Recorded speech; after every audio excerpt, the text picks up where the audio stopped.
ನನ್ನೆಲ್ಲ ಶರಣ ಬಂಧುಗಳಿಗೆ ವಚನಗಳು ವಿತ್ ಮುಗುಳುನಗೆ ಚಾನಲ್ ಕಡೆಯಿಂದ ಶರಣಾರ್ಥಿಗಳು. ಇಂದಿನ ವಿಡಿಯೋದಲ್ಲಿ ಶ್ರೀ ಗುರು ಬಸವೇಶ್ವರರ ವಚನಗಳು ಮತ್ತು ಅದರ ಭಾವಾರ್ಥ.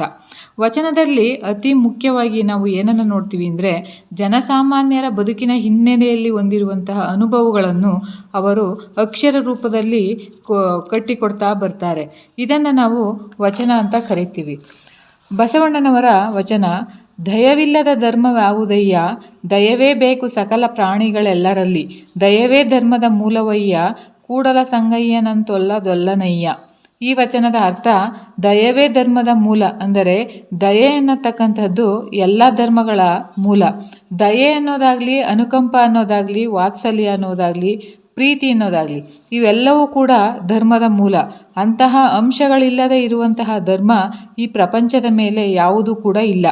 ಅದನ್ನು ಹೊಂದಿರುವಂತಹ ನಾವು ಏನು ಮಾಡಬೇಕು ಅಂದರೆ, ಎಲ್ಲ ಪ್ರಾಣಿ ಪಕ್ಷಿ ಸಸ್ಯಗಳು ಮನುಷ್ಯ ಇವೆಲ್ಲದರ ಮೇಲೆ ದಯೆ ಪ್ರೀತಿ ಅನುಕಂಪ ವಾತ್ಸಲ್ಯವನ್ನು ತೋರಿಸ್ತಾ ಬರ್ತೀವಿ. ಅಂದರೆ ಅದಕ್ಕೆ ಮೂಲ ಯಾವುದು ಅಂತ ಹೇಳಿದ್ರೆ ಧರ್ಮದ ಮೂಲದ ಅಂಶ ಯಾವುದು ಅಂದರೆ ದಯೆ. ಅದಕ್ಕೆ ಹೇಳೋದು ದಯವೇ ಧರ್ಮದ ಮೂಲವಯ್ಯ. ಅಂತಹ ಮೂಲನೇ ಇಲ್ಲ ಅಂತ ಹೇಳಿದ್ರೆ ಯಾವುದೂ ಕೂಡ ಧರ್ಮ ಅಂತ ಅನಿಸಿಕೊಳ್ಳುವುದಿಲ್ಲ, ಅಥವಾ ಒಬ್ಬ ಮನುಷ್ಯನೂ ಕೂಡ ಮನುಷ್ಯ ಅಂತ ಅನಿಸಿಕೊಳ್ಳುವುದಿಲ್ಲ.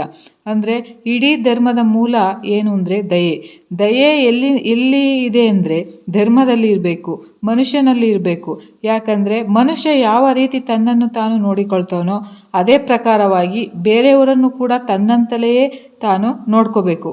ಇಲ್ಲ ಅಂದರೆ ಅವನು ಬೇರೆ ಥರ ಅವರನ್ನು ನೋಡುತ್ತಿದ್ದಾನೆ ಅಂದರೆ, ಅಸಮಾಧಾನವಾಗಿ ನೋಡುತ್ತಿದ್ದಾನೆ ಅಂದರೆ, ಈ ಪ್ರಪಂಚದ ಮೇಲೆ ಮನುಷ್ಯ ಹೇಗೆ ಬದುಕಿದ್ದಾನೋ ಹಾಗೆ ಪ್ರಾಣಿಗಳು ಮತ್ತು ಪಕ್ಷಿಗಳಿಗೂ ಕೂಡ ಸಮಾನ ಅವಕಾಶ ಇದೆ ಅನ್ನೋದನ್ನು ಮನುಷ್ಯ ತಿಳಿಬೇಕು.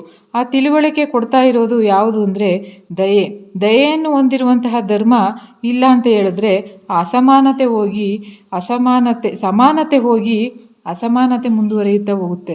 ಆ ಸಮಾನತೆ ಹೋಗಲಾಡಿಸಲು ಹಿನ್ನೆಲೆಯಲ್ಲಿ ಈ ವಚನದಲ್ಲಿ ಅರ್ಥಪೂರ್ಣವಾಗಿ ಬಸವಣ್ಣನವರು ಹೇಳಿದ್ದಾರೆ.